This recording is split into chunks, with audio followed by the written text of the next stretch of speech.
Hello, ladies and gentlemen, and welcome. This is Afro Podcast Journal. This is where we bring you all the big names, all the amazing stories that impact lives, how these people went from zero to hero, how they are changing lives, how they are breaking grounds in their different fields. And of course, you are welcome. My name is the Mic Master, public speaker, event host. Every episode, ladies and gentlemen, will bring you someone very special, someone with a story, someone with a message, someone that when you watch, you get impacted. And today, ladies and gentlemen, we have the honor and the privilege to drag into the studio someone who, for some, needs no introduction, and for others, who's this person?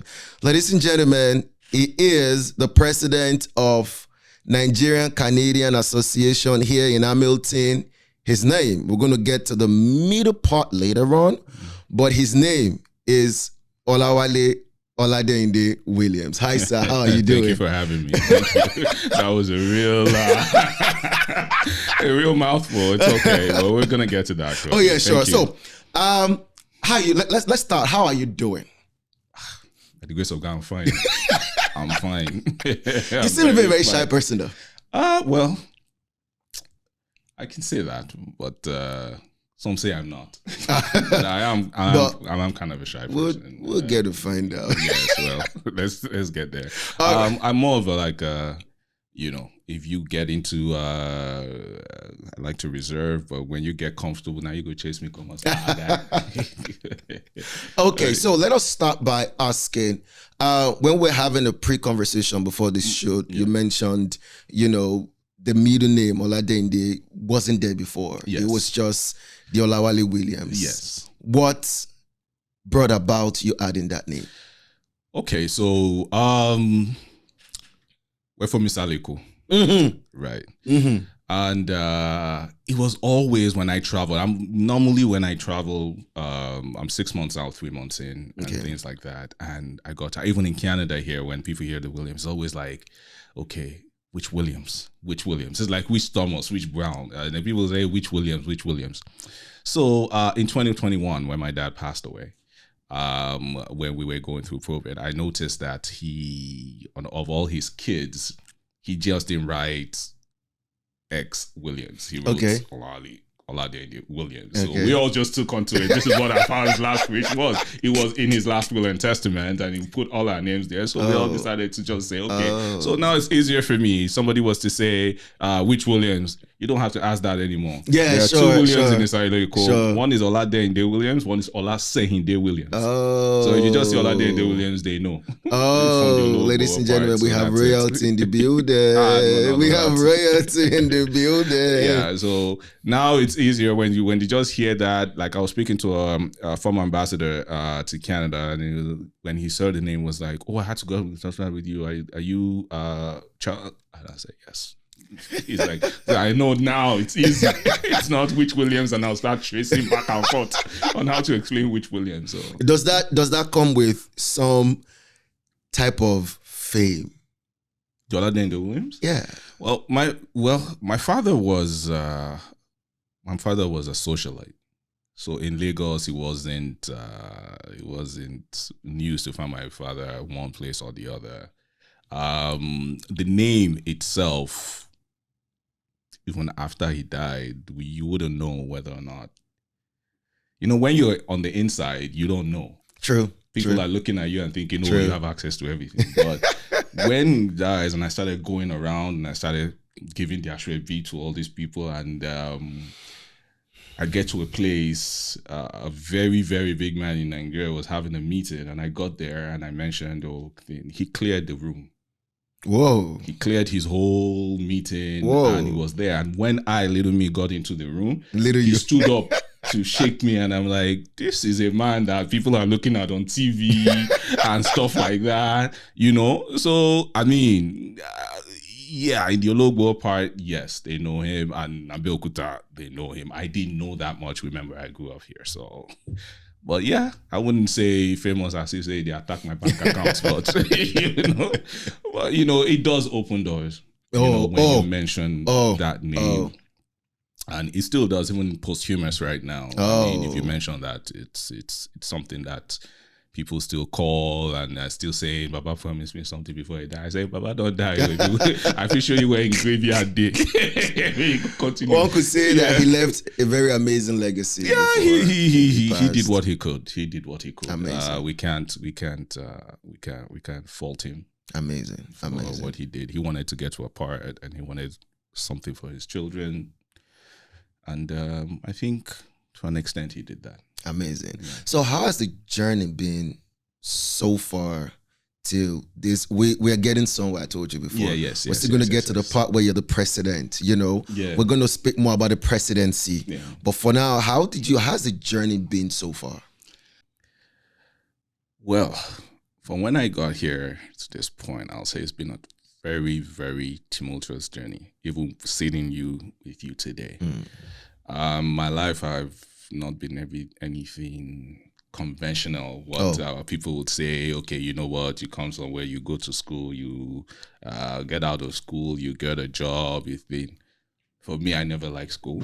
My mom can attest to that. I got beaten to school all the time. I went to boarding house in Nigeria. And, considering I came here alone, I did have family, but I would say my journey actually started when I left the family house and I landed in a shelter. Oh, wow. In Toronto. So my journey started out of a shelter. Oh, wow. In Toronto called Covenant House. I just last week reached out to Covenant House, trying to see how I can give back. Oh, great. So I'm still waiting to hear back from them, but I know they'll get back. I'm looking for one gentleman, and his name is Bernard. There were 3 Nigerians there, and this guy took it upon himself to make sure we were very, very okay. Oh, wow. And I hope either I wish the man is alive, or his family. I would like to invite them to our end of the year multicultural gala happening on December 7th. Right? Oh, great. So that's why I reached out, amongst all other things also. Oh, wow. So, like I said, go to school, then, but boy, that did not happen. I went to a table tennis tournament and I find one kele, one chick, right out of high school. Had my first daughter, so school was not that anymore. I had to, focus on now taking care of a family and, odd jobs and stuff like that.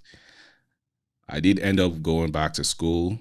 But at that point, when things are not going on a trajectory and it's back and forth, no mentor, no nothing, you're learning yourself, even your girlfriend at that time, learning. We just started going each other out. Boys will be boys. That's another story. Boys will be boys, but you need to take care of family. But all I can say to that is they're saying that if your house is built on sand, it's a true saying. I will just let everybody hear that now, and we'll probably get more into that. It has to have a solid foundation. Wow. And while some houses are built on sand, right, if you catch on in time and you have the right team, you start to have the cement, that foundation started to build, the sand started to part, and the foundation started to build. And that's what I've had in my family. Even within the ups and downs, and the downs that I still found this morning, the journey has not been smooth. Anybody that tells you, one of my mentors that I got now said, Ali, you can't complain. Just throw a stone into the air. No matter how far that stone goes, come down. That's how everybody's life is. Till the day you die, throw the stone up, it will come down. Now, when it's coming down, how you handle it and how you're prepared for it is why you think people don't have problems. Everybody's doubting, down. Did anybody know when he was running from mosque to mosque, trying to find out to do money waste? Sure. That was his downtime now. But if the man told you, I didn't have money. I couldn't finish the refinery. Oh, wow. Because I needed money and the government wasn't giving me the right concessions for me to go to my lenders to do some stuff. Nobody hears that part. All they want to see is always a rich man. Which ones have problem? They have serious. In fact, I wonder how they sleep, you know. So like, what can happen is, I'll leave it to you to say, okay, from this time to this time, from that time to that time, what happened? So starting out, I went to Western Tech. Like I said, I graduated from West Toronto Collegiate Institute. That's Lansdowne in Toronto. I grew up in Toronto. I met most of my friends here, but I never lost my contact with my Nigerian friends. Like I said, I had my first kid, so, you know, that conventional out the door. So I had to start working. My first job, believe it or not, we all loved it. I was a dishwasher. I was a dishwasher at Piazza Manor in Toronto. A friend of mine, a very older friend, me and him, we dragged till today. His name is Laide, got all of us the job. You can't imagine, it was free food. Bachelors, you know, food that these people could not finish. At the end of the day, they'll pack it for us. We always had food. That was one thing, bachelors and everything. You know, at that time, we were in the same building the Toronto Raptors was starting from. So we used to see my sister, my now then girlfriend, now wife, younger brother, we all used to work there. You know, from there, we moved on. That moved on, guest story, but let's just put it there. We moved on. Later on, I had my second kid. By the time my second kid, my first kid, we were living in Toronto. And I just felt, you know, you need something constant. Remember, I didn't have a university education, but you still have to make money now. True. Nigeria home movies. We're starting to, you know, VHS. We're starting to that's catch up. That's way back down. Way back. That's way back down. Way back, you know, my little apartment right there. And I just said, you know, was this guy having this deal on VCRs? I just bought VCR. Please, ask if you don't catch me. It was past, I've changed my ways, you know. So I was dubbing. I was dubbing VCR movies. Even I put my mom in that kind of thing. She'll send me movies, I'll dub. Luckily, my wife's younger brother, why we called him Chicago, he had this sports center. It's called I Love Sports at that time. We're all younger. We're talking about, all of us had a vision early on. You know, we all wanted to be something. So even had a restaurant, I Love Sports restaurants and things. So I'll dub the movies, put them in my trunk. At that time, sell to people. I was making money. In fact, I even remember the name of the business. It was Adball 2000 Videos. You know, I would sell movies and then my little daughter Tara crawling all over the the place. And then when that I Love Sports opened, we started doing that. And then, you know, distractions again. See, that's where I come to where consistency plays. If you don't have the right people to guide you, you just be jumping from here to there to there. Later, found out that there was this gentleman, Raymond, who very, very nice chap.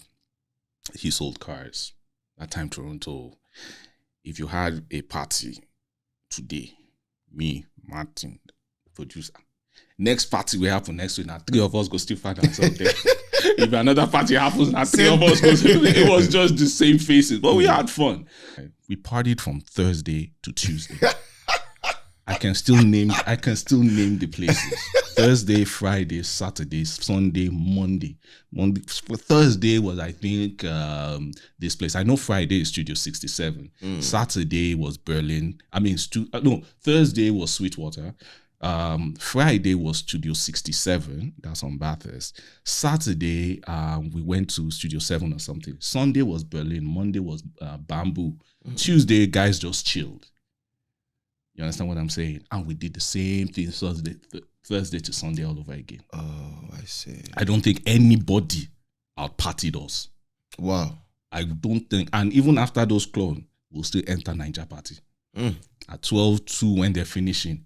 Niger Party, they're not finished till like 5 or 6. So we are still there. Oh, wow. At the Nigerian party, and you did that Thursday to Sunday. But we played hard. We worked hard also. Right? But at the end of the day, you have to weigh.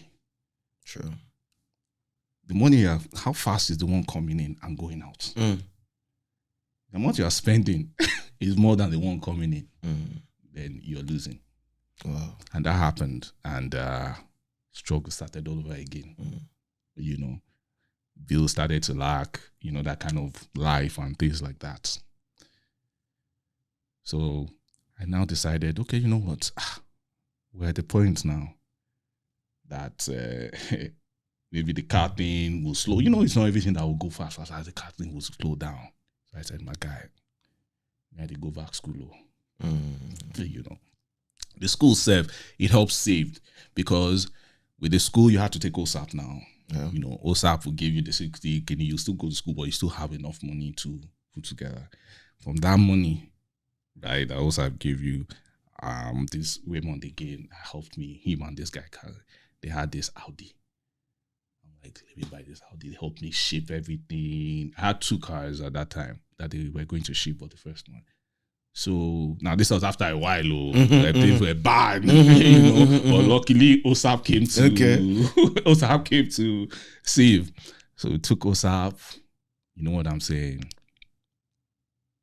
Did the car, it sold. You know, Nigerians, like, they don't.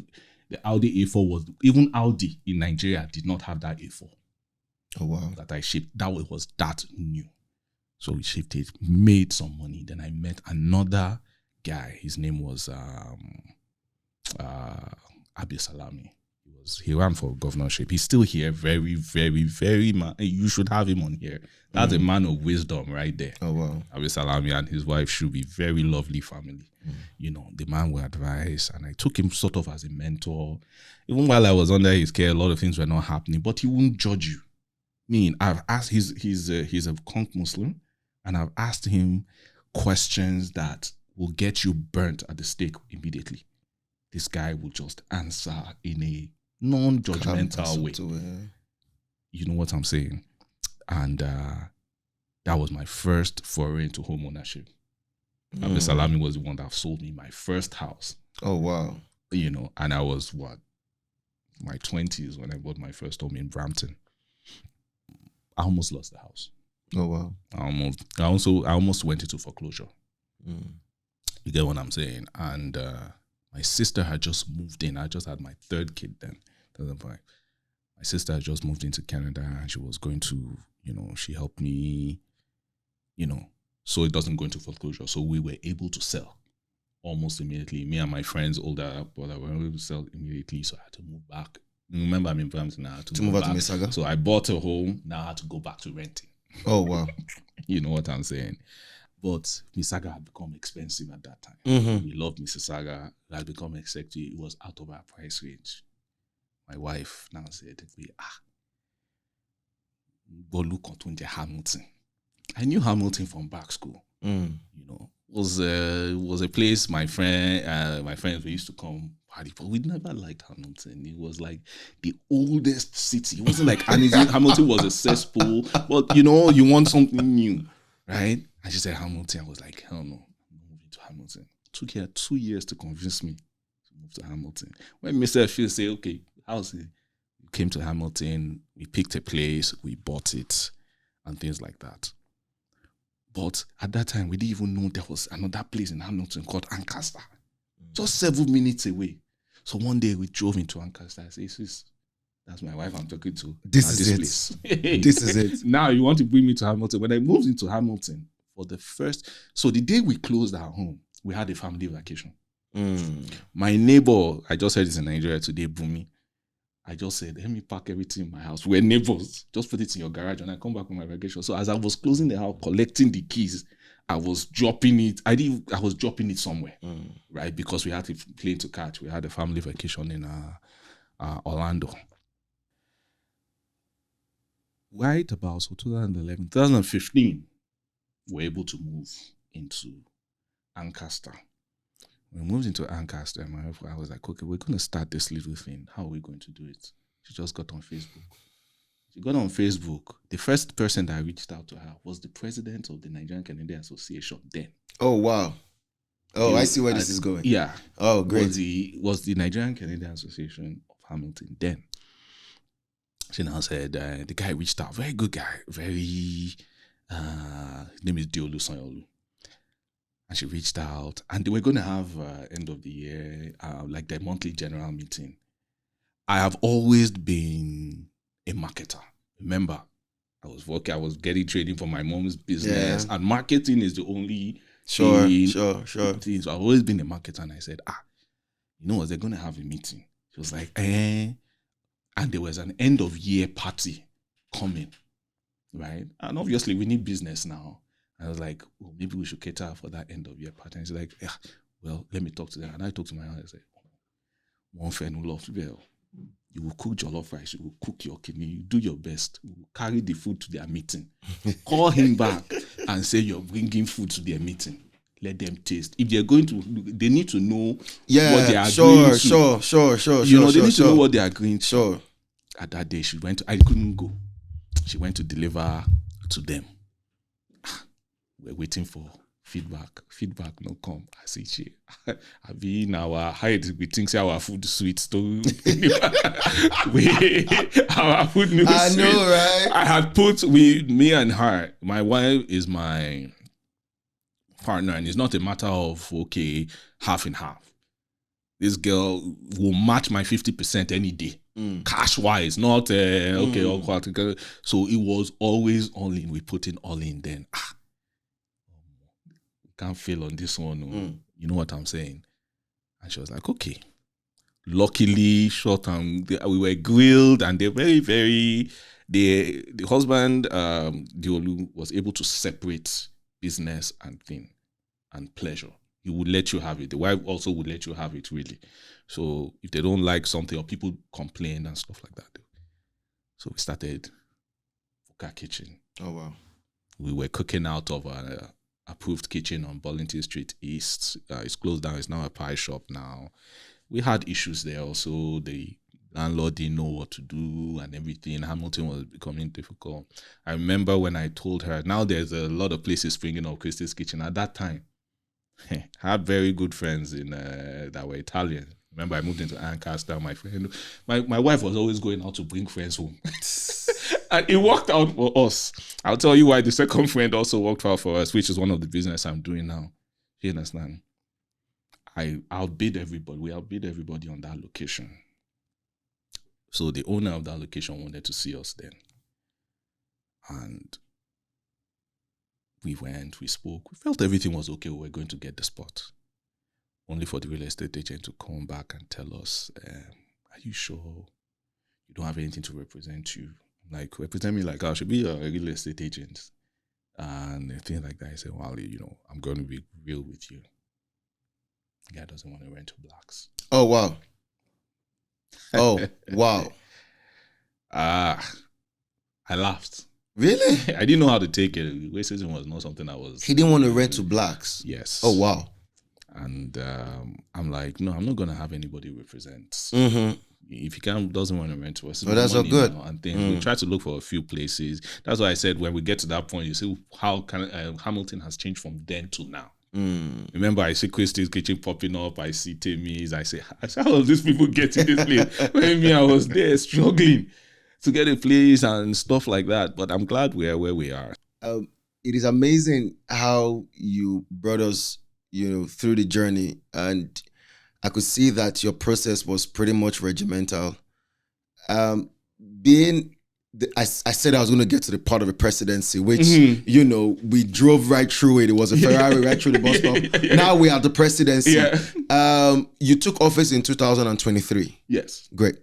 In my odyssey, in my journey, I have noticed that, and no disrespect to my Nigerian people, I've noticed that one of the downsides to us is that we've normalized the power of competition over the power of collaboration.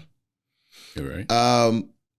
When we see ourselves, we are very much defensive. We don't want to let people into our space because we have that type of hideous mentality that this person would take flight than me and don't want it. But first question, how have you been able to integrate other Nigerians around you that are not exactly in Hamilton? How have I been able to integrate them to work together with them? Without taking away from your question, power of collaboration is where I come in. Okay. I've noticed something going on. I'm not sure if you are noticing this thing. Tell me. Because I don't be bad belly, but I see a lot of Nigerians doing a lot of stuff.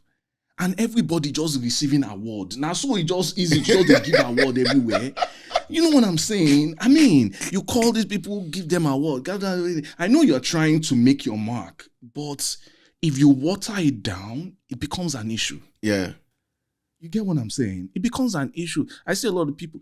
Tonight, what's tonight? Sunday. Last night, it's not like Nigeria. Tonight, you'll see somebody. I have a lot of programs. Something award. This one to say women's award. And please, while I'm on this program, my guys, say it. Why is it? I know women were taken advantage of. And my mother is a woman. I have daughters. Plus, at this point, I don't think this equality you guys are talking about is equal anymore. Because you are forgetting men in this whole equation.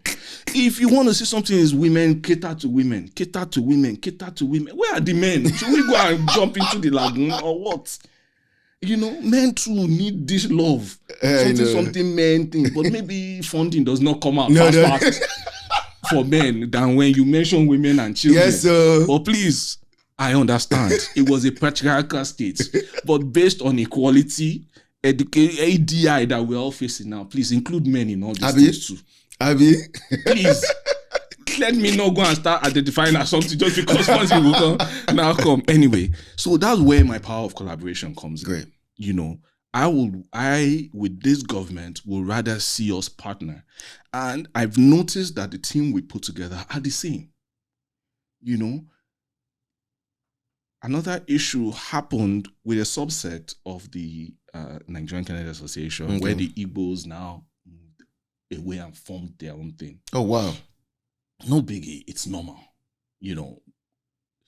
But my own is... I'm sorry, was there a rift? Was there a rift that predates us? Oh, that predates us, not with that. That predates us. Okay, so I don't really know the story. Okay, that's okay. That's fine. I can't speak to that story. Okay, that's fine. But what we now decided to do was, you know, extend the hand of friendship. We're all Nigerians here. We're not trying to make one person other the other.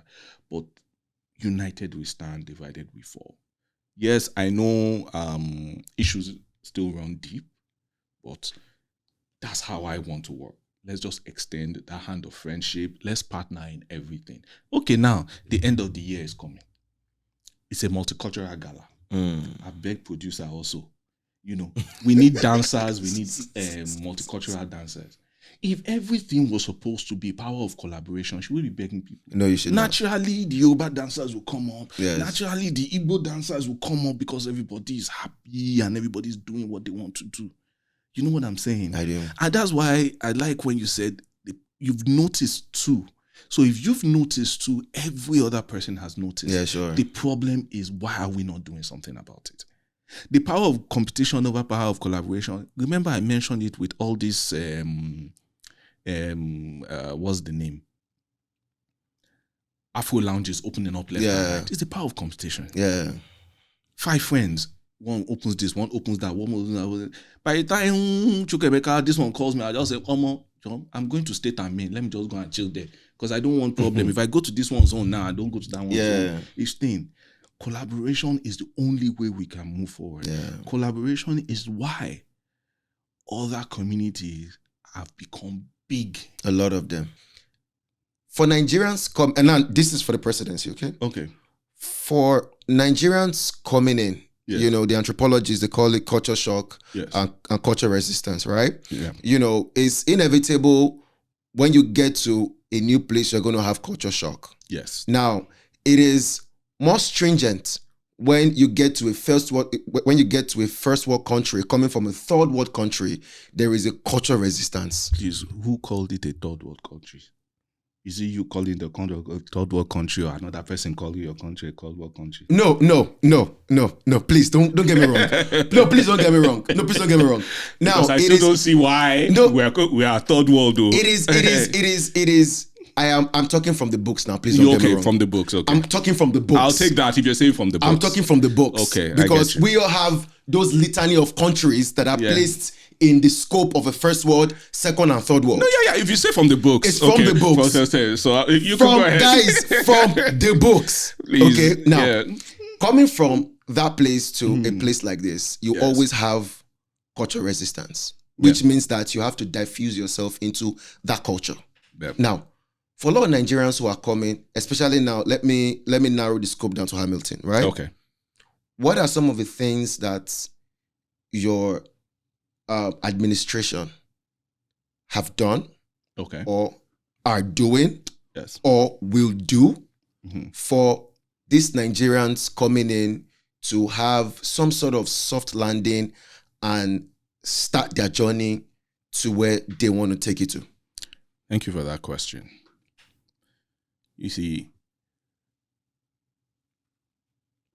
like I said, it's a loaded question, so I'm just trying to dissect it in my head to see because it's a very, very important question. And I'll tell you why. A lot of people will say, what's the benefit of me joining this? So this is akin to that question. Yeah. Right?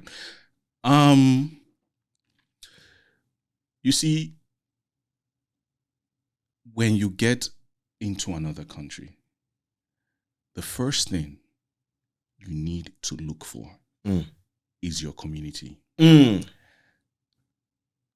I notice a lot of people don't do that. Maybe they held one small 250K coming and they feel, oh, I'm okay. But when they start to see the zeros reduce on that 250K, is when they reach out to the community. But like I said, we're not for profit. We're limited in the kind of funding we're doing. Job is not something that is very easy. Yes, you say, oh, the Indians are able to give their people jobs, and when they come, they already have a job. But Nigerians, all we have are small businesses. The reason we have small businesses, right, are because of what you said, the power of competition rather than the power of collaboration. If we have the power of collaboration, all these small businesses will become one big business warehouse where if somebody needs a job, they'll go and there, oh yeah, the yams are going down the line. Yeah. Box it. This one are going down the line. Box it. That our biggest what I can call him, our grand patron, one of our biggest donors to the association, which you guys know, and I'll mention him here, Davisaw. Davisaw. You understand what I'm saying? The guy has given opportunities. I go into his store. When he first moved in from Texas, we've known him for, when he first moved from Texas, I look into his store. I asked Edmond, I was like, he said, if you have it, bring it here now. You know what I'm saying? We'll help you sell it. If he was competing with people like that, they won't give you the foundation to come put it there now. You know what I'm saying? Yeah. So that's how it's able to help. Imagine if everybody was to have that diversion mindset, and all these people say, open a bigger kidney than this. I'll be supplying the Gary. In just like people supply Gary. Yeah. Then we can open up a line where people will be bagging Gary. Yeah. If somebody comes and say they're looking for any job, is it not where we're going to send them? Yeah, true. Go stand on the line, you'll be making something until you get stuck. True. Now we have the ugu leaves. Somebody brings it in with big stuff. Another line, packing ugu. Now you have 10 people per line. 10 people per line. 10 people per line. Are we not doing what the Indians are doing? Yeah. At that point. Yeah. That's where I see. What is the association doing? We can only limit it to fundraising and this piecemeal. Okay, this one needs help. We'll send them. That one needs help. But we don't have places to. That's the God's honest truth. We don't have places to put people because we don't have the jobs to be able to put people there. And when people don't see that benefit of I can't get a job, they move away from it. True. Now that we are at the point of advice, I want to ask, because as a public speaker myself, I instill in people who are coming in. Yeah. I always say that you should adopt the concept of emptying your cup. A lot of people bring that mentality to this place and they start having that mentality of, oh, I can't do X, Y, Z. Do you know who I was back in Nigeria? You know, and that has limited, right? That has cut short a lot of their movements.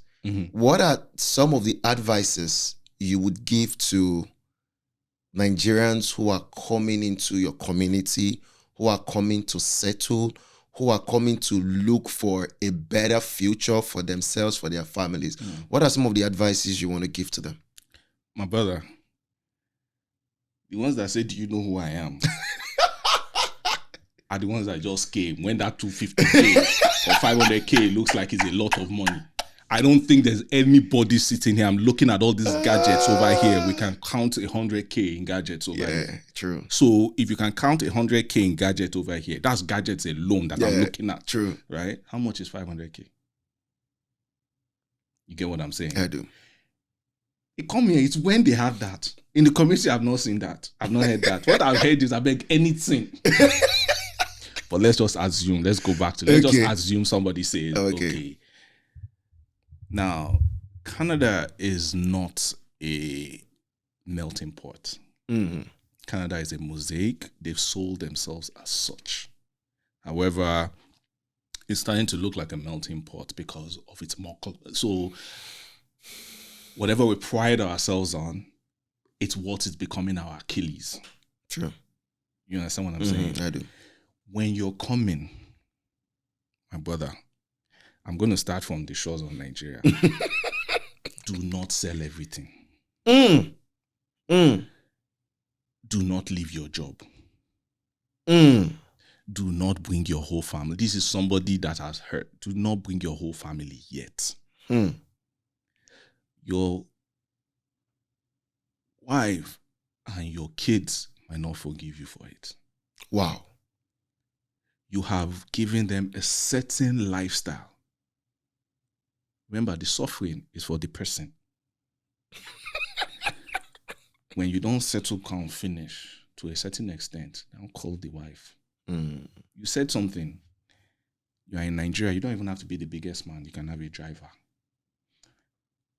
All your children have nannies. Do you understand? So when you come home, your wife is just, we were still having discussion. Your wife is just chill. Okay, I have a meeting. Wife says, I'm going to my friend's Kenny, nanny, Kisha Kiloba. That's why you are there. That cannot happen here. Now, your 250K or your 500K. This your 250K. They have been saying it's a story that came. This your 250K. No, because people think, oh, you know, because that's the numbers they're giving them in that Nigeria there. All this, what's their name? Agents that you are using. Yeah. Don't worry, once you have thing, because they calculate it in a certain way. And I now found out that the round ball figure they give them is 250K. You can start up with 250K and everything. That's why the 250K is coming up. Yeah. Okay. And I'm like, it's not so. When you're coming, we move. Like I said, when my parents flew me in this country, like back when I landed, I had pocket money that could be equal to what people are making and still calling themselves big ones here. But I was sleeping. My friends would be going to work, factory work. You know what I'm saying? I felt useless. You know, so I told them to stop. And I started working also. You understand? They used to send money to my auntie that used to say, I said, stop it. Of course, if this boy says he doesn't know my mom, Ijebu man, put money back inside our pockets. No. And things like that. So, expectations of what they're telling you over there is not what is here. Anybody here can tell you. I'm not saying not to come. Because, like I said, the current Nigeria we're living in is the reality of the Nigeria they should have had. Our parents should have stopped before it got to this point. True. Fine. Cowardice setting. True. Because we have been grown on fear. Please, let them not kill you. Don't say anything before they, you know. So when you're coming to Canada, as unfortunately for us, our constitution does not allow, and that's only because of security, does not allow for Nigerian numbers to be added. That's actually counterproductive, in my own opinion. But it's the Constitution. We have to revisit it. If I'm coming to Nigeria, if I'm coming to Canada, the thinking is I want to reach out to an association. Just as I just said, reach out to someone that can help you. Who can help you more than an association, right? Mm-hmm. That's already in there with people that have gone through what I might go through and they will tell me how to address that. But if you don't add the Nigerian number, I have to get to Canada first before I get to Canada. If I don't add the Nigerian number, then how can I get this help? Yeah. I have fought it, but true. I'm only as big as a community. True. So, what will I advise them? Take your mind out and go. Once you cross that Red Sea, I'll be 7 seas, I'll be whatever it is at the Atlantic Ocean. Egyptian Sea. It turns upside down. You were a big man before, you are not a big man anymore. You don't have Samuel to come and mow your lawn like you were doing in Nigeria. Now you go mow am yourself. If you have there's no tower that will clean your room for you, now you go clean yourself. Tower little. There's no that to do. I sit to you here today telling you my chore is laundry. I do laundry Saturday or Sunday morning. I do everybody's laundry. That's my chore. It's the reality of everybody here. Producer said, no job where you go do after I finish producing here. So everybody gets a job where it's not about acting a big man or anything. So take that mind out the thing. The second thing is, for couples that eventually are coming, please leave your patriarchal mindset on that Red Sea. Do you know who I am? I'm the head of this house. I'm the king of this house. It's not that your wife does not respect you. She understand. My own for you is think about the millions you used to get into this country. Save, even if for that selfishness alone, don't get into police problem at all. Because once you get into that police problem, everything nosedives. It follows you. So mentality is different. If you want to start learning it, you all have thing. There's YouTube. Whatever you see on YouTube or Netflix, start learning it from now. It's not about, I know a lot of people say, oh, this country belongs to a woman, this country belongs to a thing. It's only because they're trying to protect. It's equal protection for men and women. But because women have been seen by studies as the receiver of abuse, is why they're trying to, curb that. So when you're coming to the air, please leave your chieftaincy title mentality in Nigeria. Your red cap chief title. Red cap chief. Don't expect you to go to work. Your wife goes to work because remember, one income cannot do it anymore. And then you still expect her to come in. Some women do it gladly and still expect them food should be on the table by this time. My guy, if you are hungry, cook noodles. Yeah. If she comes home and she can still cook, accept that. If she comes home and she says, my husband, have you eaten? Take that as compliment also. Because that means she still cares about what you are doing. Don't push it. Men will try to test their shot. You feel for effort today. Some women, they do it. Saturday, they'll cook for morning till warm your food. I had a friend that was like, he won't eat tomorrow's food. Yeah, next day food. He will eat next day food. Brotherly, how far markets? I say, okay. I reach Egmon's house. Egmont, they want food. I say, how today food just brother, how market now? How market? They say nothing. So mentality on the only thing. If you can reversion yourself to the days of humble beginnings, you will survive here. Now, if you take yourself back to where you were struggling and you made it, and you bring that mentality and started here, they said if you expect the worst, when you get into a situation, it can only get better. If it's the worst, right, it can only get better. Right? That is if you have to bring the whole family. The last one I will say, and this is my final, nobody owes you anything. nobody owes you anything. I know no sense of entitlement. No sense of entitlement. Mm-hmm.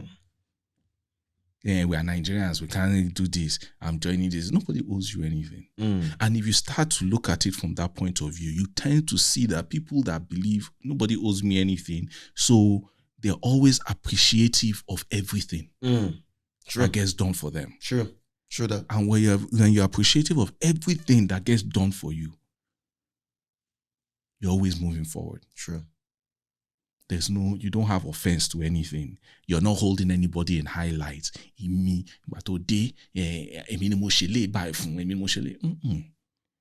did what your God told you to do. And when it was done, they moved away from you.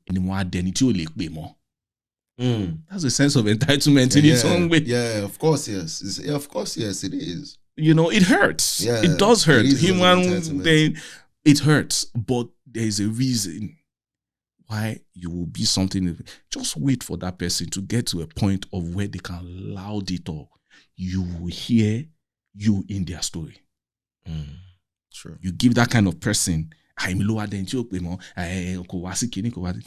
but let them give them the opportunity you've given me here now. Look how many names I've mentioned. Yeah. You will mention your name. True.